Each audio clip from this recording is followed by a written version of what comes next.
미세먼지, 어디까지 알고 있니? 미세먼지 오염의 이해. 안녕하세요, 여러분. 최근 갈수록 심각해지는 미세먼지 때문에 불안감 느끼는 분들 많으실 텐데요. 이번 시간에는 미세먼지가 무엇인지 그 개념에 대해 정확히 알아보고 미세먼지의 측정 방법과 국내외 환경 기준이 무엇인지, 그리고 미세먼지로 인한 피해에는 어떤 것들이 있는지 한국과학기술연구원의 백위남 단장님과 함께 자세히 알아보도록 하겠습니다. 단장님, 안녕하세요. 네, 안녕하세요.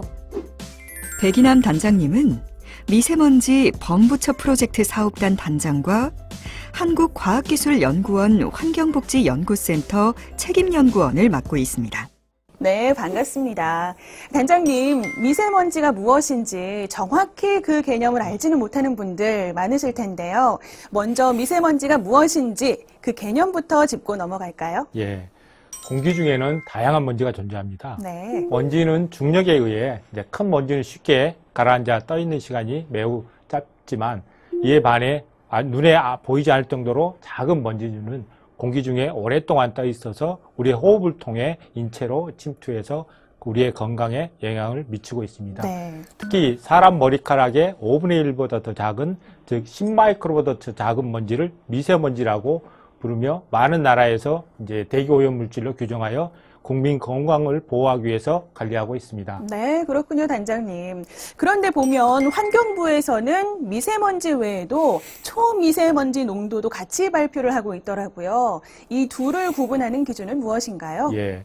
미세먼지는 크기에 따라 발생 원인도 다르고 구성 성분도 차이가 있습니다. 네. 따라서 미세먼지 중에서 2.5 마이크로보다 큰 먼지는 주로 비산먼지 등 인체에 덜 해로운 성분으로 구성되어 있는 반면에 2.5 마이크로보다 작은 먼지는 자동차 배기가스, 주방 조리 등 연소 과정에서 발생된 인체에 해로운 성분으로 구성되어 있습니다. 네. 이에 따라 국민의 건강을 더욱 세심하게 보호하기 위하여 먼지 중에서 2.5 마이크로보다 작은 먼지를 초미세먼지로 구분하여 관리하고 있습니다. 그렇다면 이 미세먼지와 초미세먼지는 공기 중에 떠 있는 먼지를 그 크기별로 구분한 것이지만 인체 건강에 영향을 미치는 먼지의 화학 성분도 일부 고려된 것이다라고 할 수 있겠네요. 네, 그렇습니다. 네. 단장님, 제가 좀 알아보니까요. 연구 결과에 따르면 미세먼지의 72%가 2차 생성 미세먼지라고 하던데요. 이 2차 생성 미세먼지란 무엇인가요? 예, 미세먼지는 발생원에서 직접 미세먼지 형태로 배출되는 것과 발생원에서 기체 상태로 배출된 대기 오염 물질이 공기 중에서 햇볕이나 습기 등 기상 조건에 따라 물리화학 반응에 의해 새로 만들어지고 있는데, 네. 이러한 미세먼지를 2차 생성 미세먼지라고 부르고, 이런 고농도 초미세먼지 현상이 생길 때 이러한 2차 생성 미세먼지가 많이 차지하고 있습니다.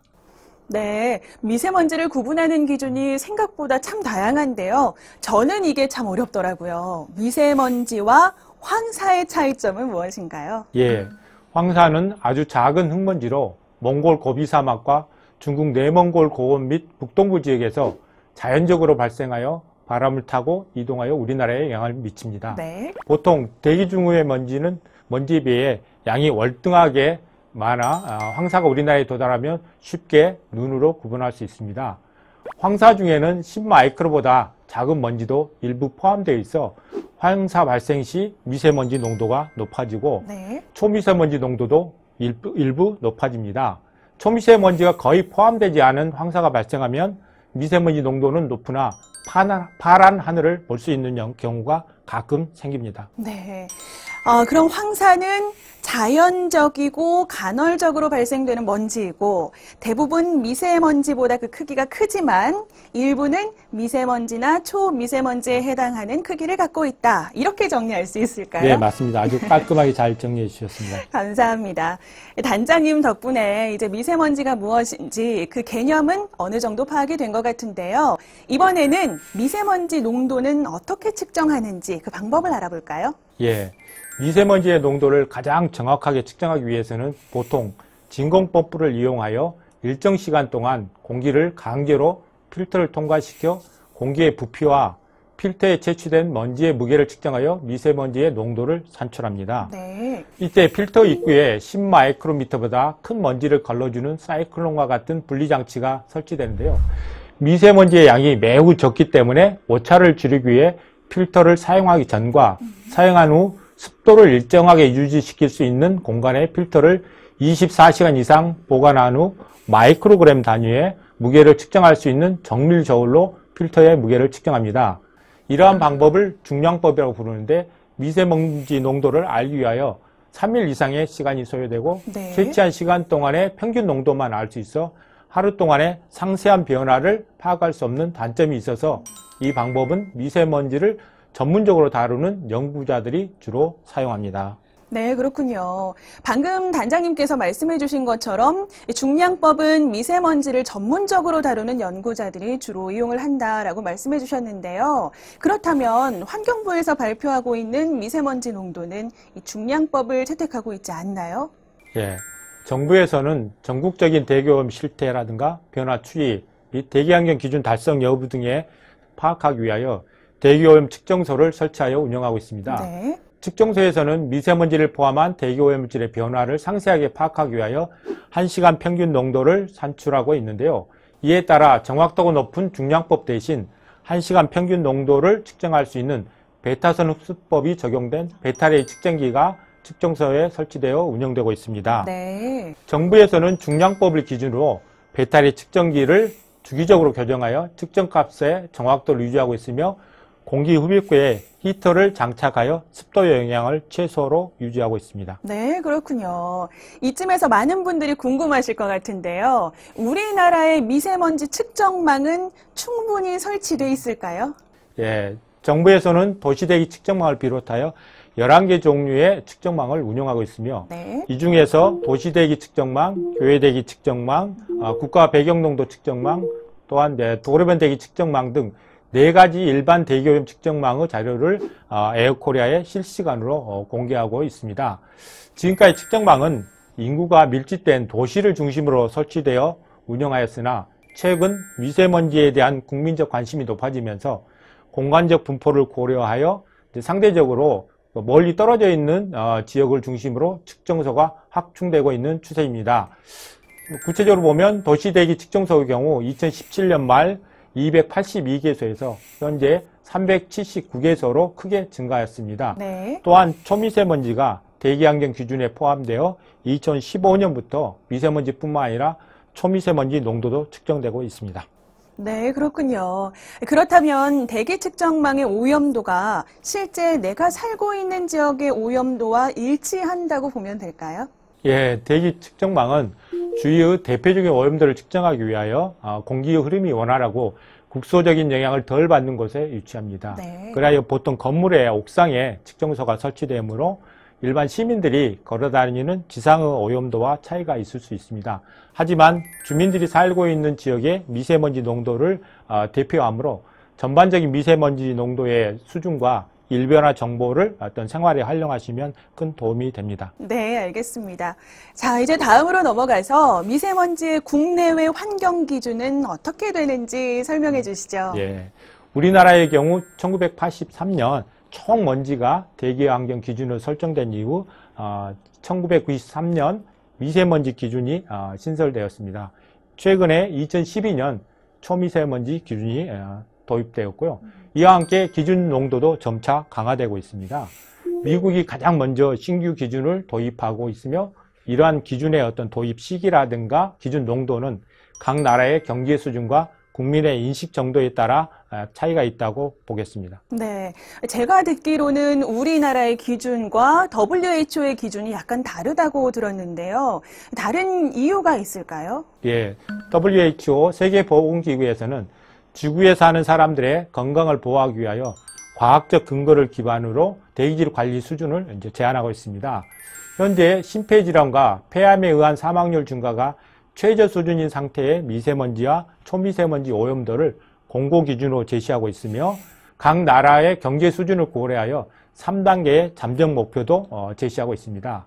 현재 우리나라 미세먼지 기준 농도는 일평균 100, 연평균 50으로 잠정 목표 2에 해당되고 초미세먼지 기준 농도는 일평균 35, 연평균 15로 잠정 목표 3과 유사합니다. 네. 즉 초미세먼지 기준이 세계보건기구에서 제안하는 공고 기준은 바로 윗단계인 잠정 목표 3과 비슷하다고 할 수 있겠습니다. 그렇군요. 그렇다면 WHO의 기준에도 좋음, 나쁨 이런 구분이 있나요? 예. 미세먼지의 등급은 일반인들이 쉽게 이해할 수 있게 미세먼지 농도를 구간으로 나누어 표현한 것입니다. 네. 보통 농도에 따라 4단계 또는 6단계를 구분하여 표현하고 있으며 우리나라는 좋음, 보통, 나쁨, 매우 나쁨 4단계를 구분하여 사용하였습니다. 이러한 구분은 엄밀한 어떤 과학적 근거가 아니라 기준 농도 등을 고려하여 사회적 합의에 의해 정해진 것입니다. 따라서 세계보건기구에서는 특별히 농도 구간에 따른 등급을 제한하고 있지 않습니다. 네.